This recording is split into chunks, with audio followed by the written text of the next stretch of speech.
G'day all. Today we're going to be looking through the replacement of the rear axles and the rear differential for my 1992 Subaru SVX. We're going to use the service manual as a guide to undertake this process. In advance, I've had the rear axles rebuilt. I've been advised that unfortunately the rear axles are no longer available, and I also had the rear diff rebuilt as this was also needing repair. So today I'm going to go through the process of how to do that, and hopefully this will help you look after your SVX. And thank you for watching, and we'll go through the process. So let's go through the process of removing the rear axles. First thing what we're going to do is put the handbrake into park, lift up the vehicle and jack that up, remove the rear wheel. We then need to remove the rear hubcap, so we'll need to open that up and then remove it. Remove the axle nut using a socket wrench. We'll go through that process. Return to the parking brake. We need to remove this on the center console. This is the seat, and then in here we've got to adjust the nut so that we can loosen that, so that it allows the rotor to come off.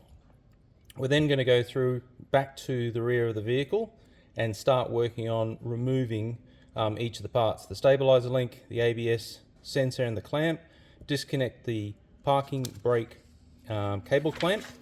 We'll then look at disconnecting the brake hose from the strut, loosen the caliper assembly for the various bolts, disconnect the trailing arms from the housings, then remove the nut securing the lateral link to the housing.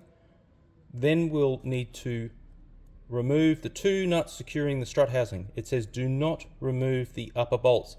They are the camber adjustment.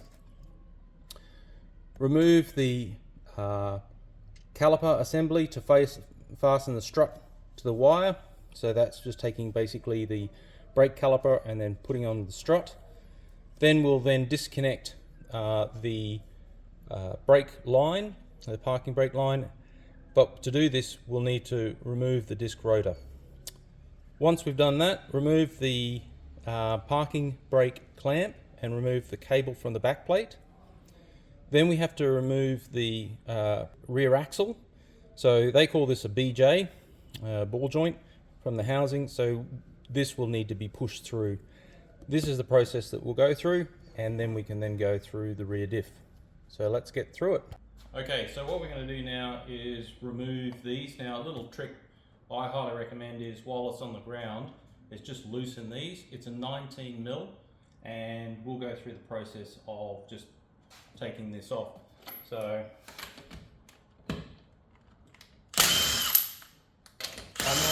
I normally do them diagonal.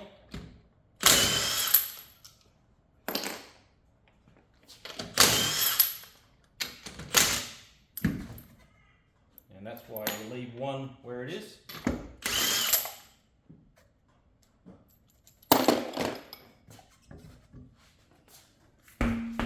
So now what we're going to do is we're going to remove this cap here so that we can get to the securing nut. And to do that, I normally use just a small screwdriver and just make my way around and then just pop it off. Give it a go.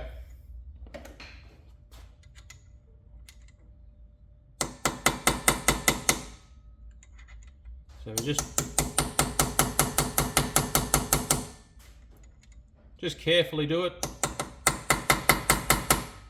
Take your time.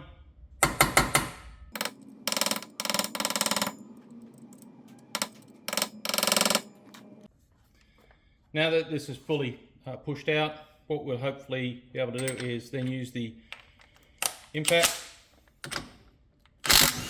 and out she comes.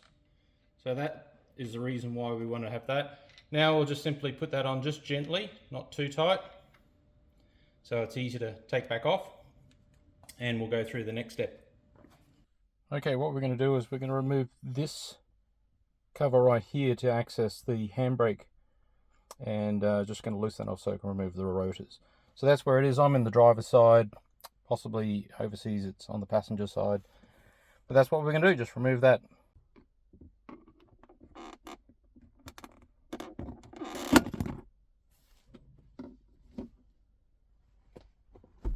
So these are the two bolts that we have to loosen just in there. So I believe they're a 10mm. Okay, it's a little hard to see in there, but what I've done is I've loosened off the top bolt and loosened off the bottom bolt. You need two 10mm. The first part we need to do is drain the oil.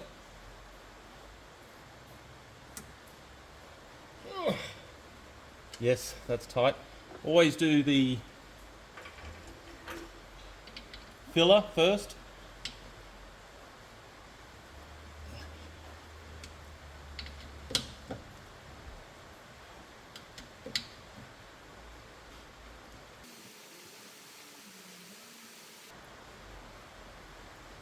And just to have a bit of a look, make sure it looks okay.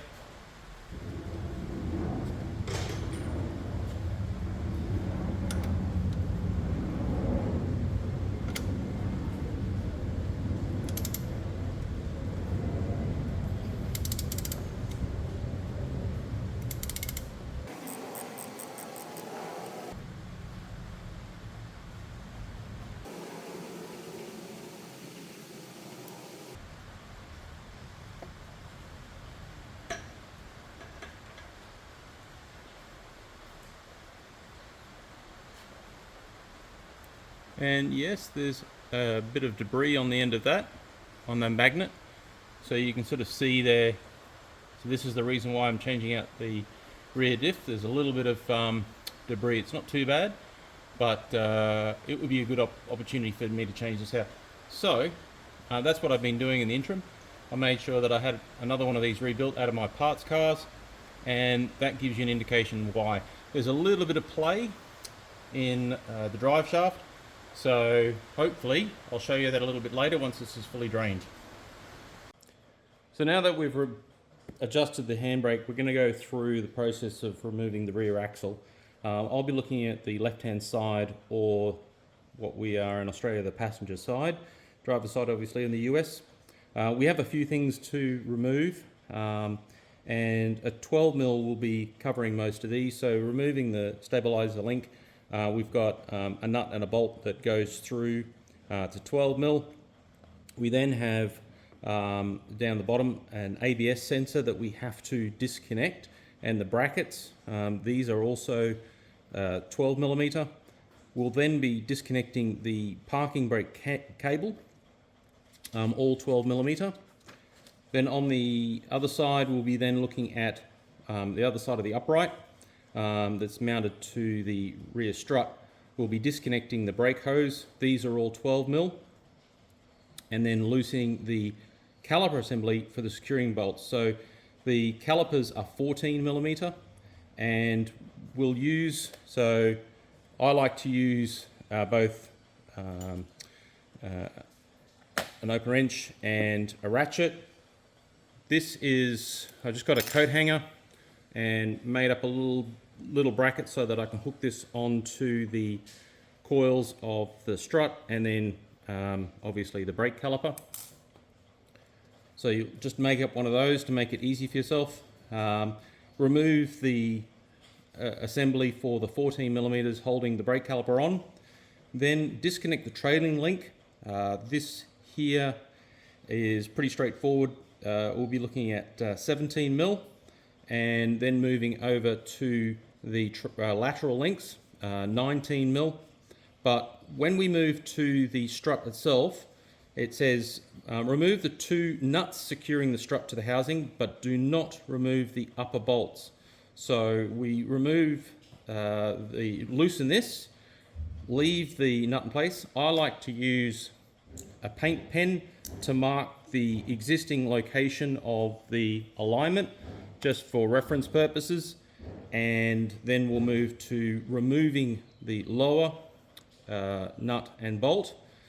Then what we can do is place the caliper up onto the strut, and then we move to the brake rotor. Now this part here, at the back of the brake rotor, there is a rubber grommet.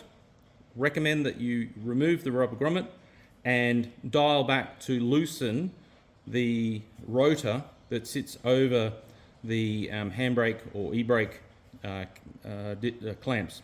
So otherwise it'll be difficult to take the rotor off. So once we've done that, we can then go through the process of removing the various components. You'll need like a dental pick of some sort to remove the springs. And this is the challenging part. I had to make this up. It was a standard tool. I had to chamfer it down so that it would fit into the space. And that is to remove, there's some clips that hold the pads in place. And I'll show you how to go through it. But you may need to make your own. Now, I had to make this, and hence the reason why it's painted. The other thing is I use a cable tie to hold around the brakes so that it holds them in place. So when I'm unclipping things, it's much easier. I just simply place the cable tie over top, tighten it up, and then that holds it in place. Finally, you'll need a crowbar to remove the axle. You'll need to place that in behind between the diff and the axle and leverage it out, and then we can go through that process. So that's what we're going to be doing. Okay, first step we have to do is remove the stabilizer link.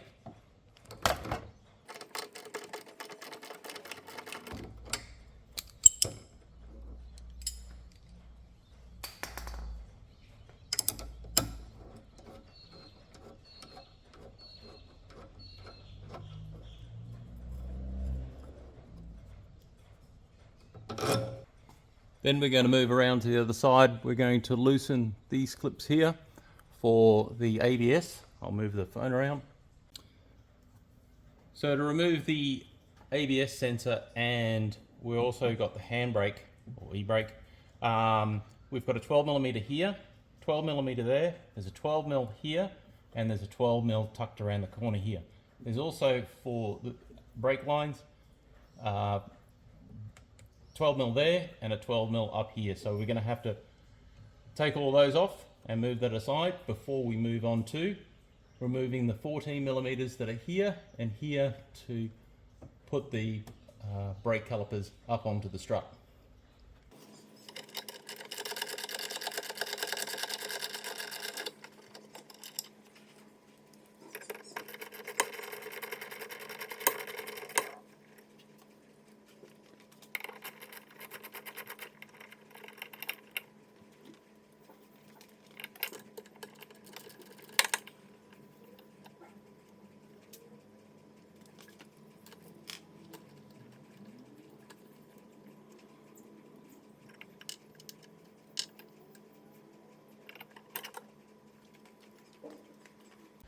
So what we're going to do is remove the brake caliper. I'm going to put this up on the strut coils in advance, ready to go. So that'll then be able to hang up there. I'll loosen these. I'll probably need an extension.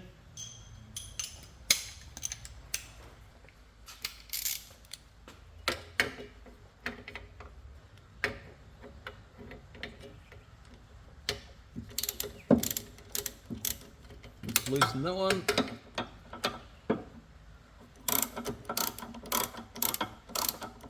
Let's loosen that one.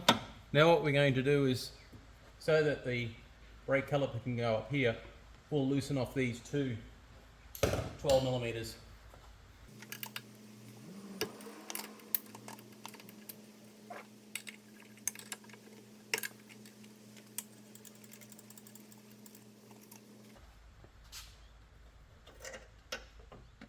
So now that's loose, we can take these out.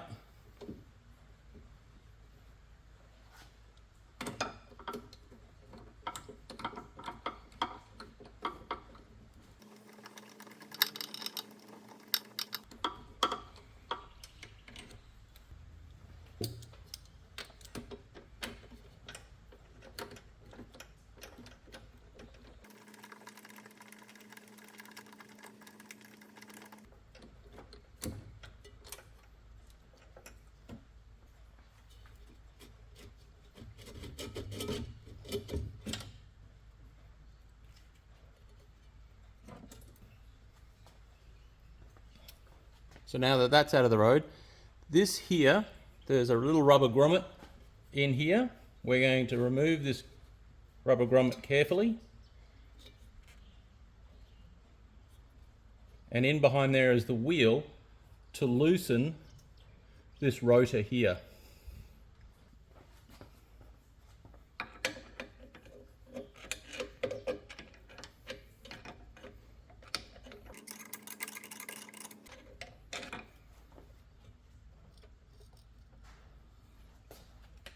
So now we should be able to take the rotor off. So once you've loosened that and you try and pull this off, if this doesn't come off easily, what you can use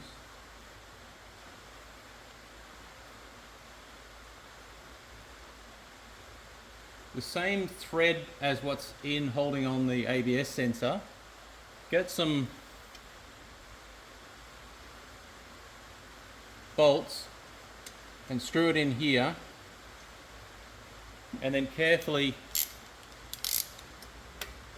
just tighten them up evenly, and then it should come off. And that's the idea.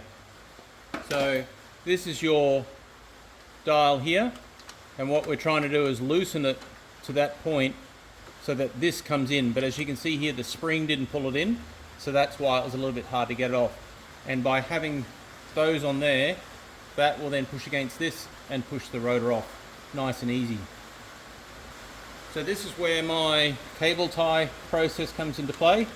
I place this on to try and help hold the calipers in play.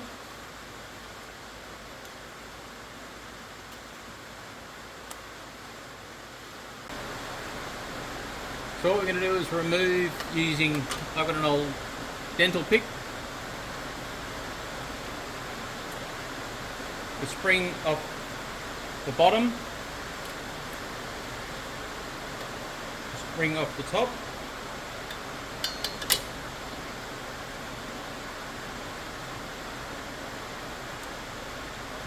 the other one,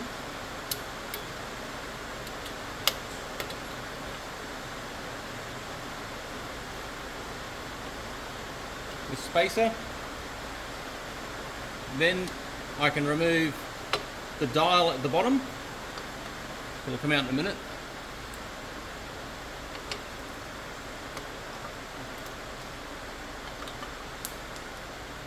So the way this works is it has a thread here and it winds out to make it expand the brake shoes. Now this is the reason why I need to use this tool. At the back here there is a male pin that goes through this, and you'll see that it's got a vertical. What we're trying to do is get that in there, press it in, twist, and then it'll come off. And there it is. So what we're trying to do is minimize losing these. This is at the back through this hole.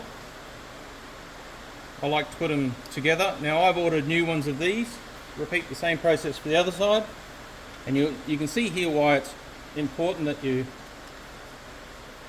need to file this down so that it actually gets in there.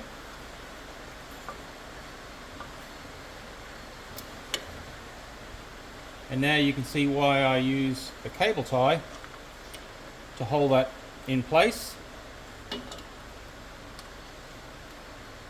And the last part of the puzzle is this spring load that sits in against here. So this sits on the top and it sits in there for one side and then against the other. The last part of the puzzle is to pull this spring back and then disconnect that by sliding that out. This will then come out through the other side, but there is a clip, a small clip that goes on the outside that prevents that from coming through, and I'll show you that in a moment. So this is the other side of the brake cable, and just up in here there is a metal clip. What we need to do is pull this out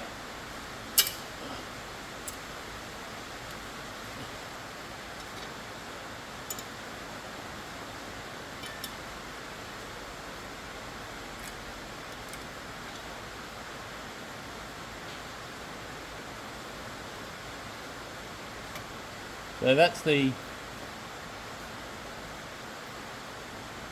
clip there, and that allows us to then pull this out. Next part, we'll be removing the bolt for the trailing arm and then the lateral arm bolts. We'll be loosening the strut bolts up here, so these are all 17 and 19 millimeter, and just go through the process. So you'll need 2 of each to go through, just remembering where everything goes. I normally bag everything as I go. So this is the trailing arm, it's a 17 millimeter.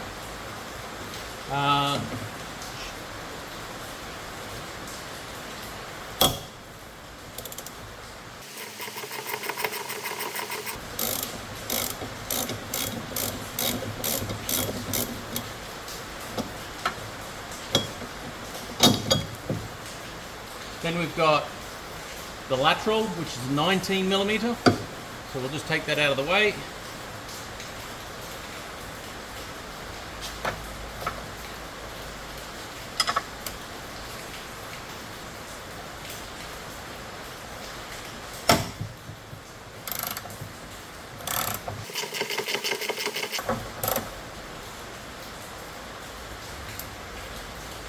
These are 19 millimeters also.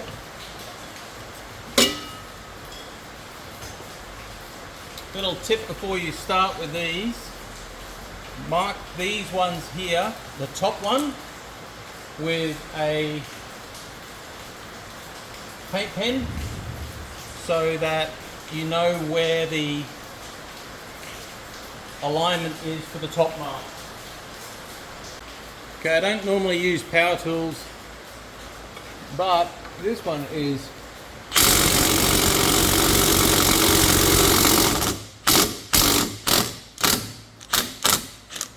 really tight.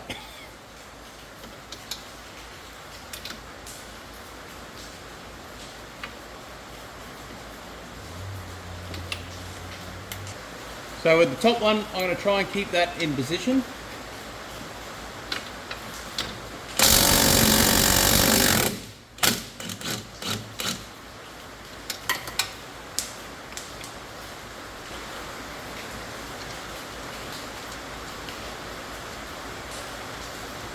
Now we're going to remove this bottom bolt for the lateral.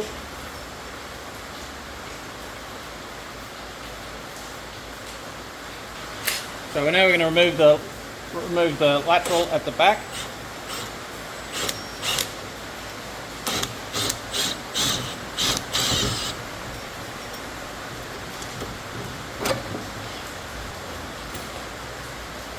And then this top bolt here should just simply come out.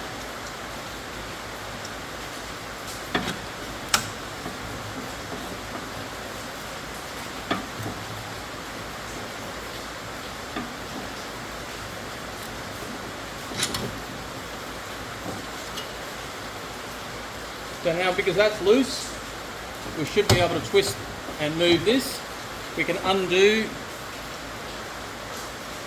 the axle nut, and then we can use the crowbar to move out the axle shaft. So there's a 12mm nut there, just give it a little bit of a tap.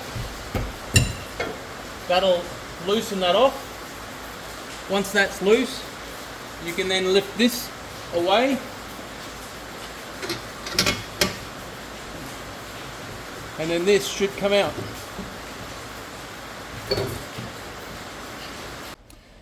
So in the process of reviewing the diff oil, we noticed that there's a lot of debris and there's a fair bit of play in the shaft. So what I'm going to do is, I've got my spare rear diff from my parts car. I had it fully serviced and now I'm going to swap that over. So what we need to do is remove the exhaust from the vehicle, the rear part of the exhaust, and to get that we need to remove some covers, and then we go through and remove the exhaust itself.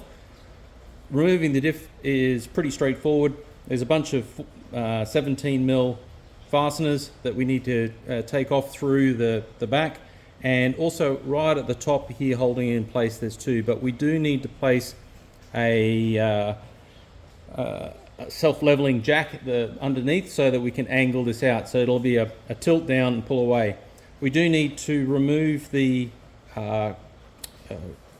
connecting bolts to the drive shaft to the rear diff, and they're just 12mm. A little bit fiddly, and we'll go through that whole process, but it's a part that I have to service, and unfortunately when I go around a corner there is a slight shutter vibration under acceleration coming out, and when I pulled off the inspection and the oil nut, there was a lot of particles on the rear diff. So it needs a service. It's done 166,000 kilometers. Time to give it a bit of a refresh. And fortunately, as having a parts car, I can go through this process. So for those that are owning these cars, there aren't a lot of parts that are out there. It's a good process to sort of plan ahead, try and have these parts ready to go. And I knew that this was going, so I was able to get the rear axles done and the rear diff done. So let's get into it. To help with the process, it's a good idea just to put some spray on all the fasteners, just to make it a bit easier to take off.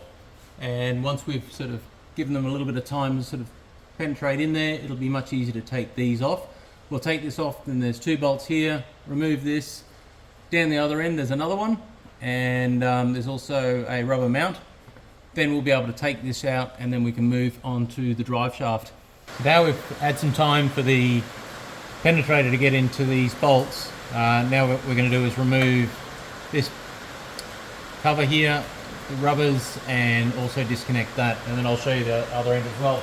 So these are 12mm. I like to leave the last one in there so it holds it for me.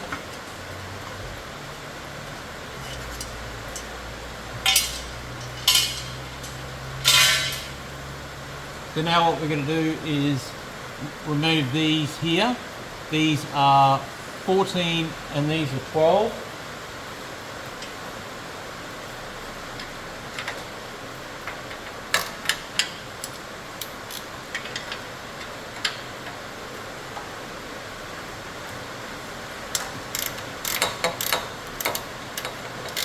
Now I don't like to do them all the way straight away on one side. I like to even them out so they come out together.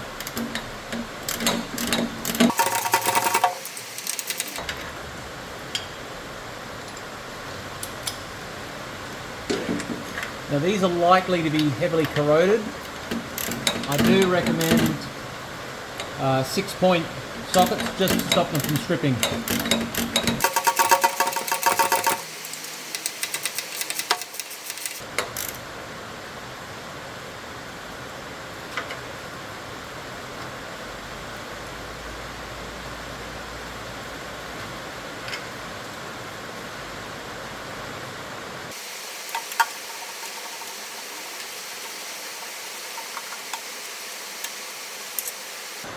Now I use this tool and it makes life a lot easier.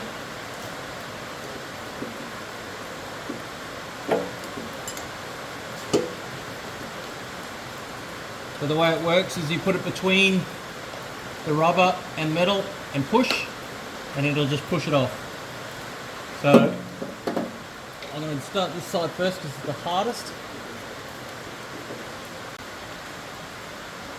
Go down the back, we have a 14mm here, and we have a rubber mount there.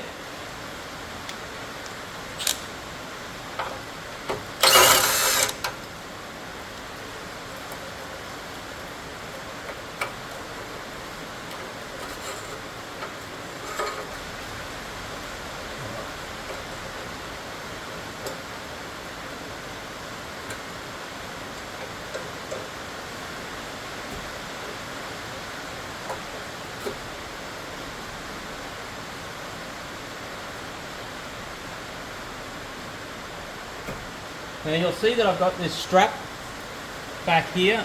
That's also to hold the car in place. There's a lot of weight that we're taking out of the vehicle from a safety perspective, but it also acts as a way of taking this off. Now if this gets a little bit rusted and a bit hard to move, then you can tap that with a rubber mallet.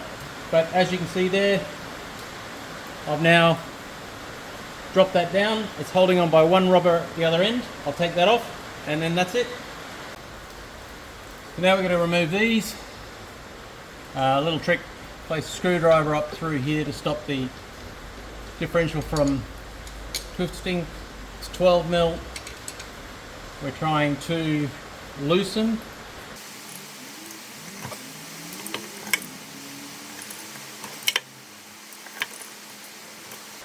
So now that they're a little loose, I can use a ratchet.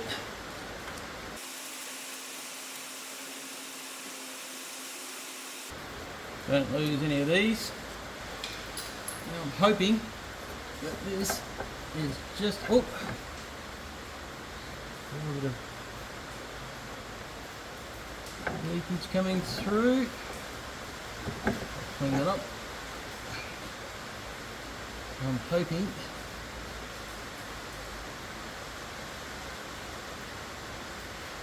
that's holding that in place, and clearly there's some leakage coming out of this, so it's a good time to service it.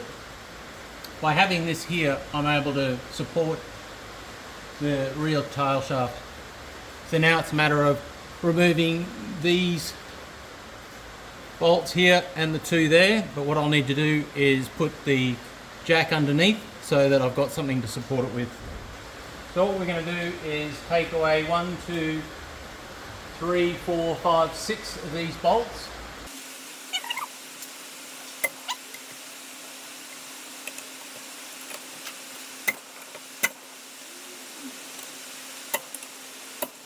Right, now that they're loosened, we can then loosen these two up here.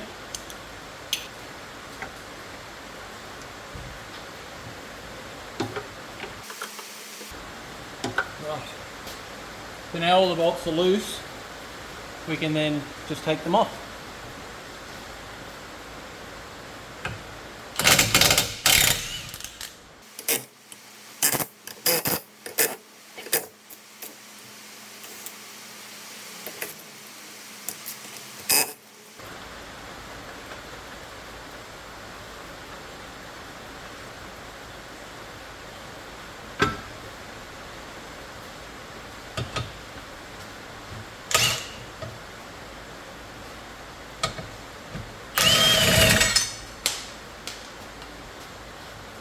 So now we'll loosen off these two here, and then we can angle the diff down and out.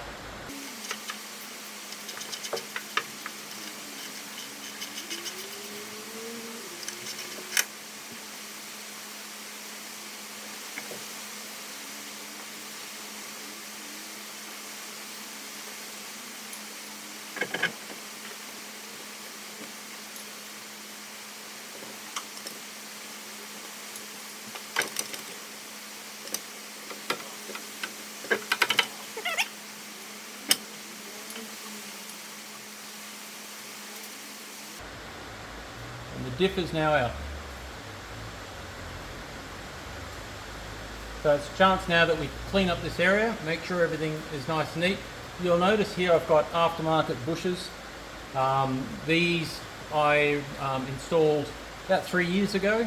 I didn't do anything with the diff, I just basically did all the bushes. These are from Poland. They're called Strong Flex, and very happy with them. They do make the ride a little bit firmer. You'll see them on a few parts, but all in all I'm pretty happy with the overall process.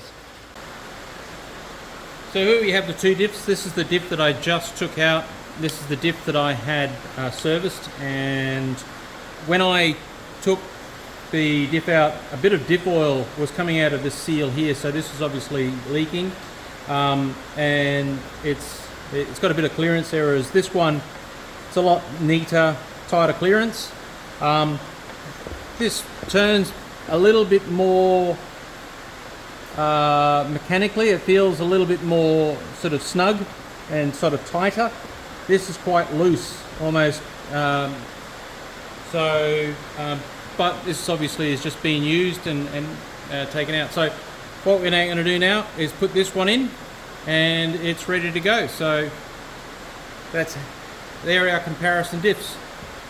So I'll get this one serviced, so then this one can go for a period, and then this one will sit in my parts car as a backup one day when it's needed, but it'll be full of diff oil and be right to go. So it'd be nice if I had some short axles, just some stubs, just to seal it off, and then I could leave it outside the car ready to go. By having it empty of oil, it runs the risk of corrosion forming inside. So the idea is to try and keep them all sort of sealed up. So now we're going to return the diff to the housing. I've cleaned up this area here, just given a bit of a wipe over. I use those wipes and they're fabulous. I'm going to bring this up, and it's the reverse of putting it in. So just sort of slot it in, goes forward, and then it's just a matter of just slowly edging it into position.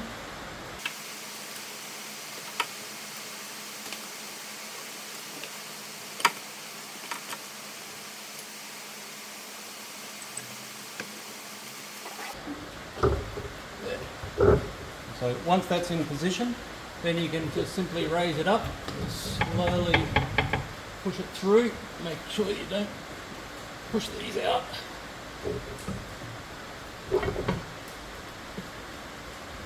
And if we lift that up,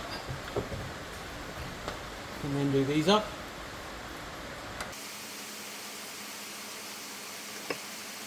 Don't do them up too tight, you just want to have it so you've got a bit of play. So then you can put the bracket into place and go through that process. Trick for you watching, move that so that it's sort of just helping up the other end.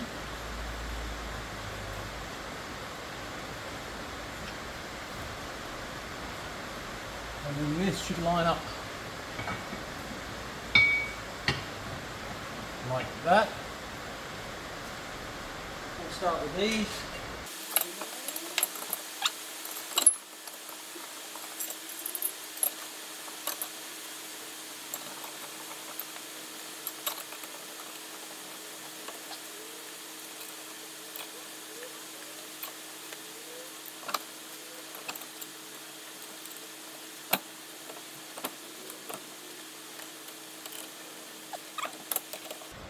We'll just do these up nice and slow so everything lines up.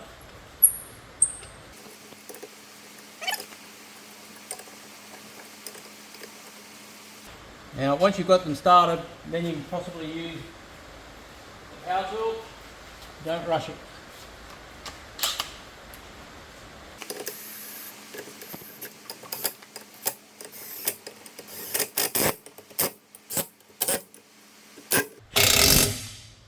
Right, tighten up these and then we'll talk to spec. So let's go through that. So now what we're going to do is put the rear axles in, but there's just a few things. This is a limited slip differential. So limited slip differentials have slightly different axles for the driver's side and the passenger side. So in other words, the driver's side in Australia is the right hand side, and then the passenger side is the left hand side of the vehicle. So obviously Americans, that's going to be the passenger side, but in Australia we need to make sure that we swap them over. The rear differential oil is a 75 W90 and it needs to be a GL5. There's various talk on the chatters about putting in a special additive for limited slip differentials, but in the owner's manual it doesn't say anything along those lines. So this has been running for some time on 75W90. I use a Penrite, and it's readily available in most places. So I'm going to install the axles now. It's fairly straightforward. You'll notice that these are all ready to go. It's all been torqued up, and we'll go through that process. It's a matter of lining it up carefully. Remember, it's the limited slip longer side that's going to be going in here.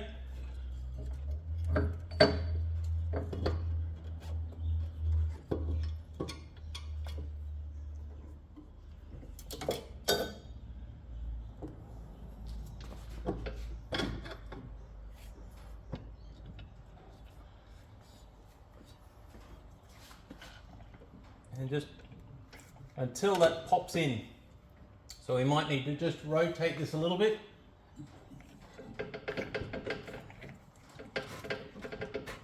And it should just slot in. So as before, I'm just going to put a little bit of diff oil over the end of the axle before I insert that into the rear differential, making sure that it all sits nice and straight, and then it can go up into the hub assembly. Pushing that in.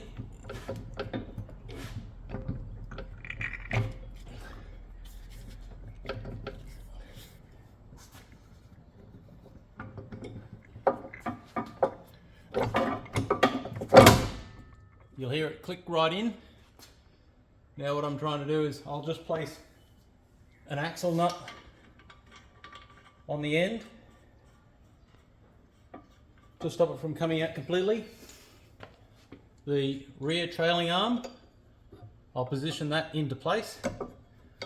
None of this is being done up too tight.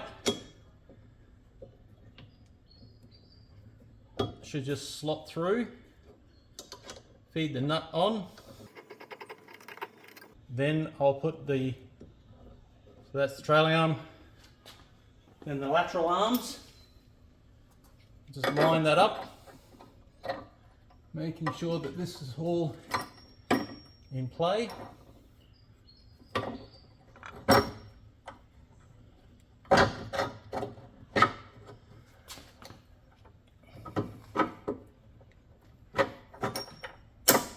It's got a washer that goes over the end, and then the screw, the bolt for the nut on the end, and then the last part is obviously then just going through this process of fixing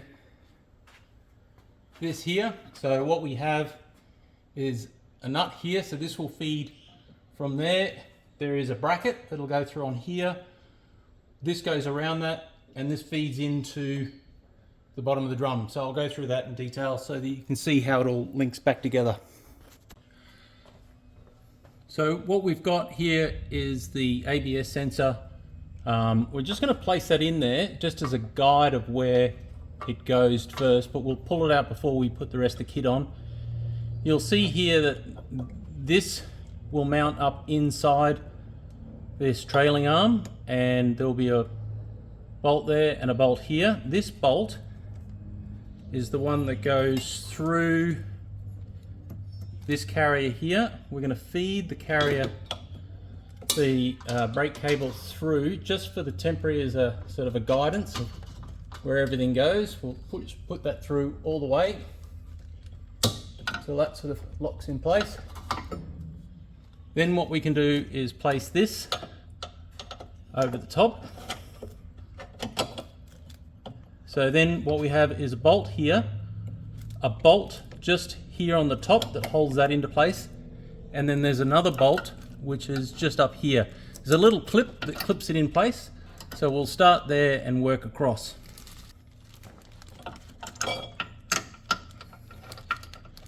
Fortunately, they're all the same size. don't do anything up tight. Make sure everything lines up first.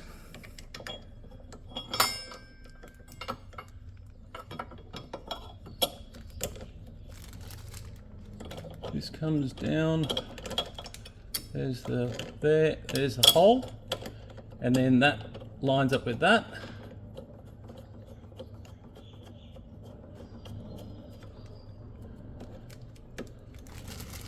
We've got obviously one that will go in here.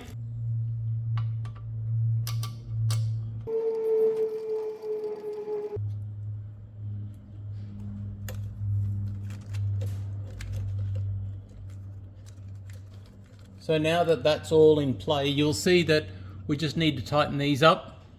This is all ready. We can then put the sway bar on. We can connect the brake caliper up once we've done all the brake shoes. But this is how it's important that this doesn't foul. This stops this from rubbing against the suspension mods and holds it in place. So that's the purpose of this bracket. And these just hold it all in place.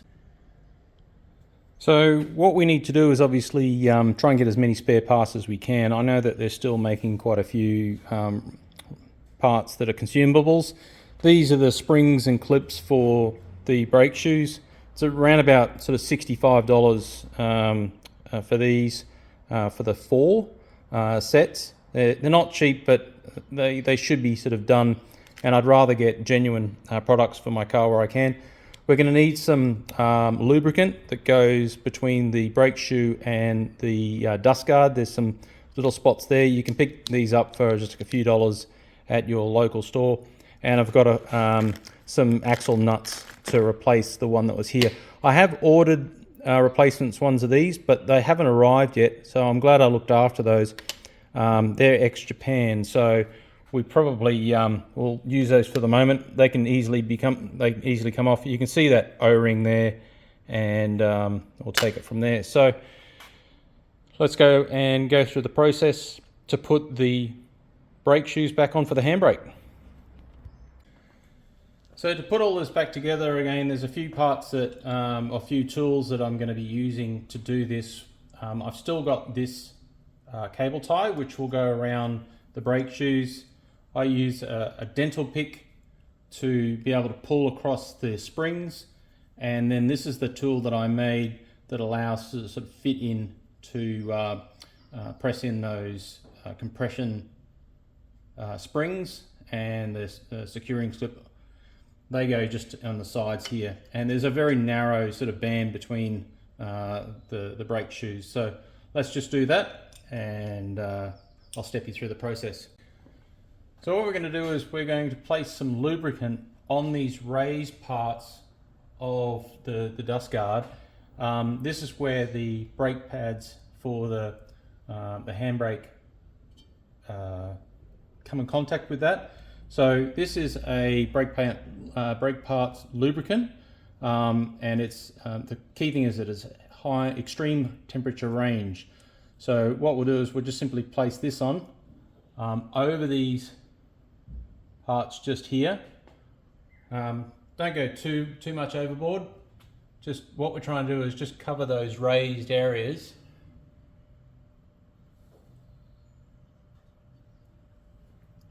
And allow things to just sort of have a little bit more ability to. Now I put a little bit just on here. Someone's probably cringing, but that's what I do. And that way, these are now covered. So the next part is we're going to insert the first shoe, and that first shoe is this one here. So you can even put a little bit of that just around this part here. So I've got a little bit of excess there, just to sort of help that lubricate in here, allows that for movement. Now this is this part here clips on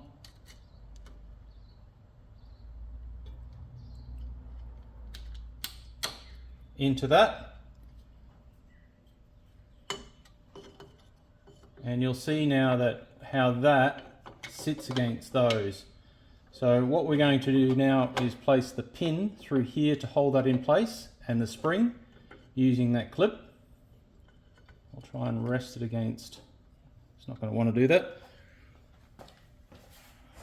Clean off any residue of the grease so that you're trying not to get that on these pads.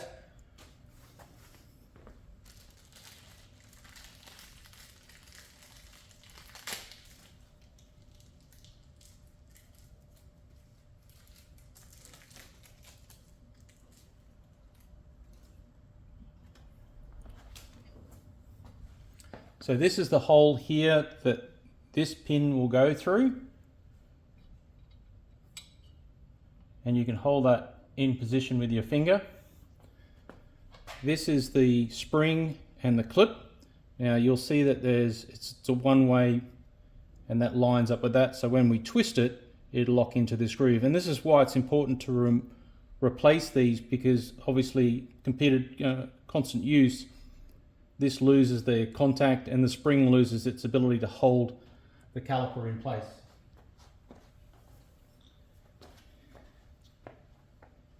So placing that in the right area.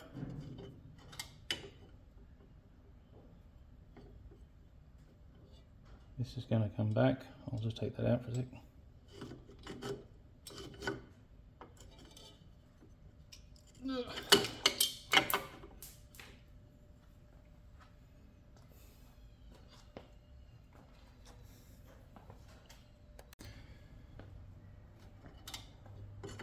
So now that we've got that all lined up, we're going to place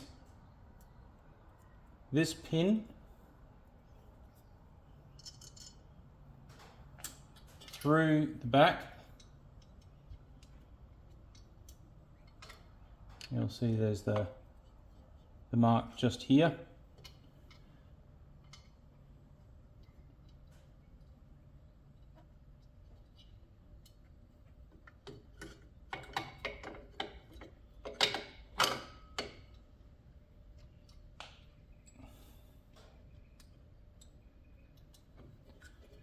So once that's through and holding that in position, I like to line it up, place the spring over, and then have this so that it's in the same orientation. And this is where this tool comes into play.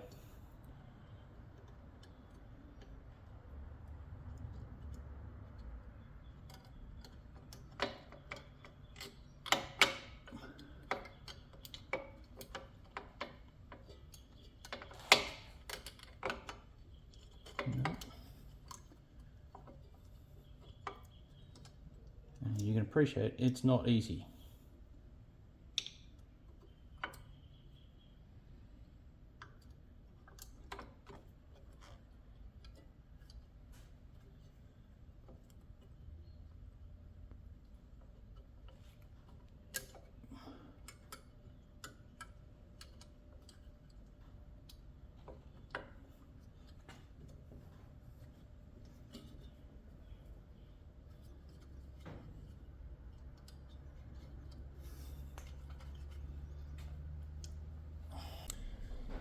All right, what I like to do is I put a little bit of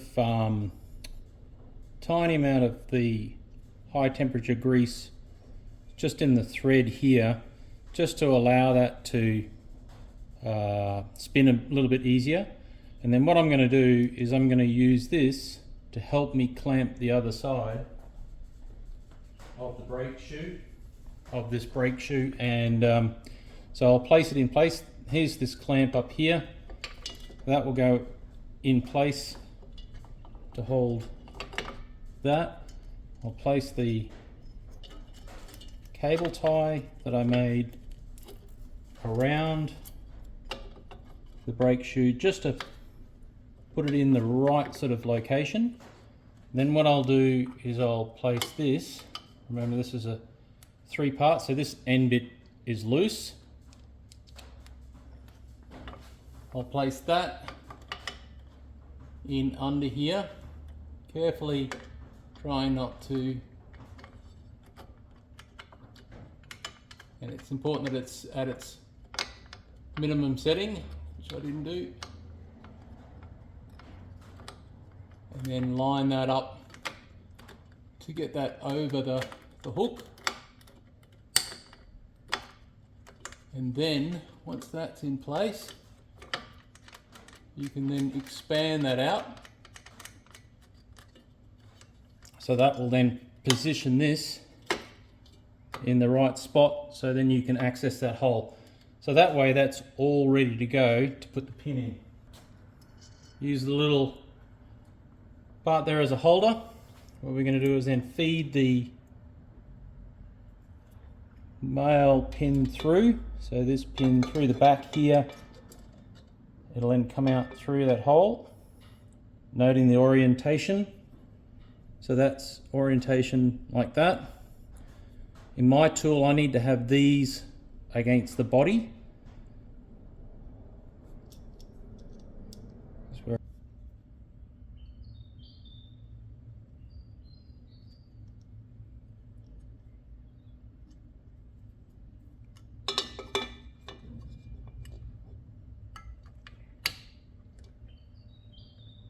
You'll feel it go over the allotted hole. No, I've misaligned it, just ever so slightly.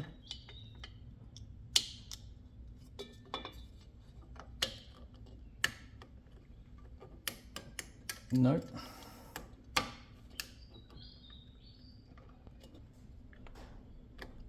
Right, to get the angle, I needed to go, but it's getting it over the 2 lugs and then pushing in, and now that's in place. So now it's a matter of doing the springs, working from the top down, and we'll get all that in place. By doing this, we can now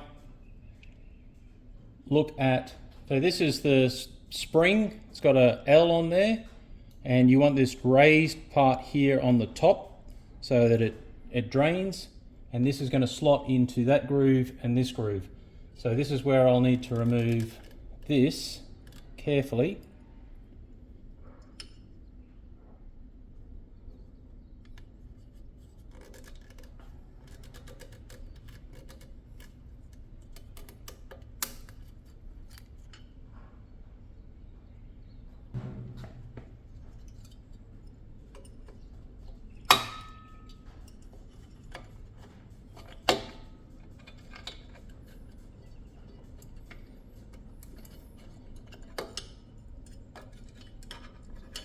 This goes under here, through there, into that groove. There's 2 sides.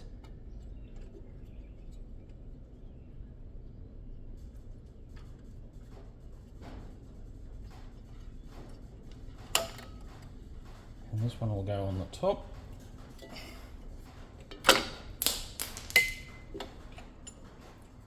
Out comes that bottom.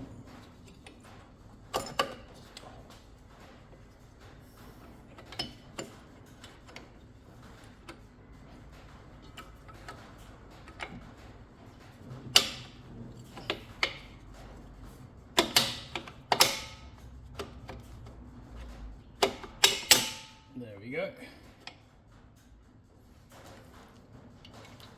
So that sits like yay. Then there's 2 springs. So that goes into here. And then it'll come across. And then this one will go into there. It hooks on and then over the top. So to do that, we need to have the dental pick.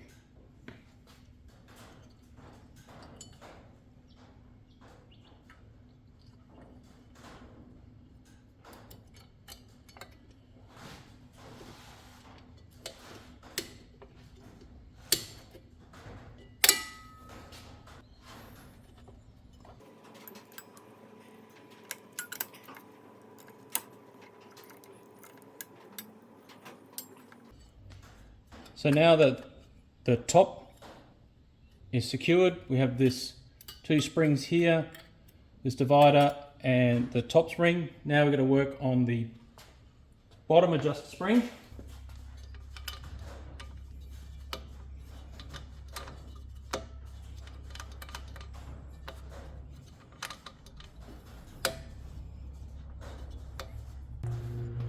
So the bottom, this is our wheel here. There's a groove over there and another groove on this side.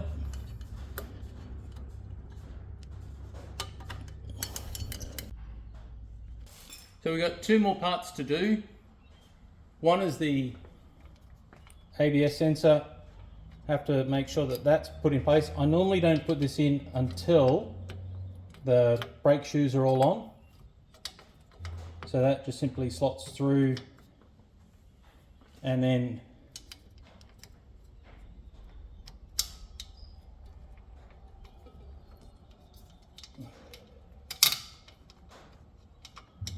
we'll do that up tightly.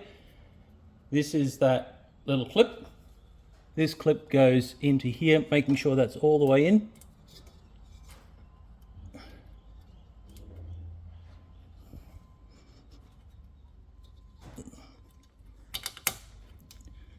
And that's locked that off. So now that we've got everything sort of buttoned up, ready to put the rotor on, I've given the rotor a bit of a clean on the inside with some brake cleaner, and we'll place the rotor back on, and it should just sit there nicely. What I'm going to do is I'm going to change this nut here to a new one, and then I'll put some of the wheel nuts just to hold this into place.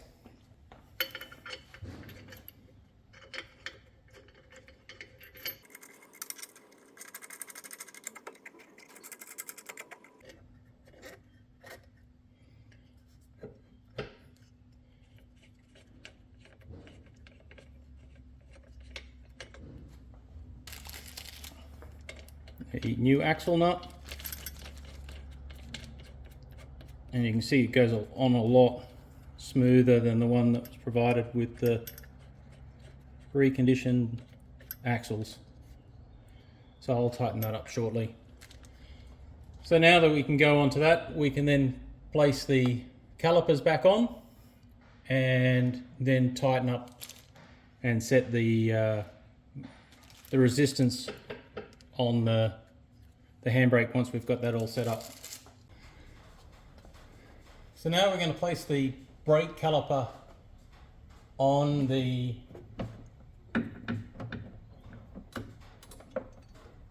rotor, and the crucial part is making sure you get the orientation right, and also that the caliper hasn't closed whilst. So that's got to go there, and this has got to go on this side, so we know that they're all in the right spot. Then we can place that into position, line up the bolts,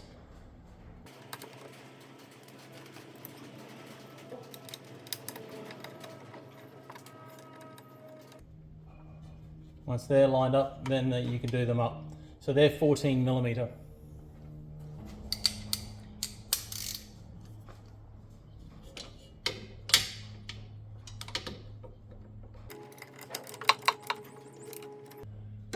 Don't do anything up too tight just yet.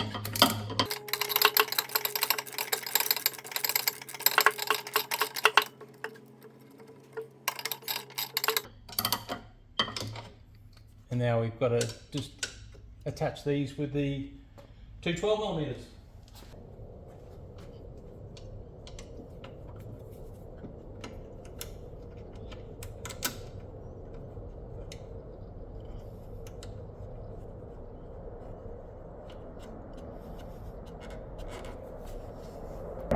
So now we're going to go through and tighten all these up.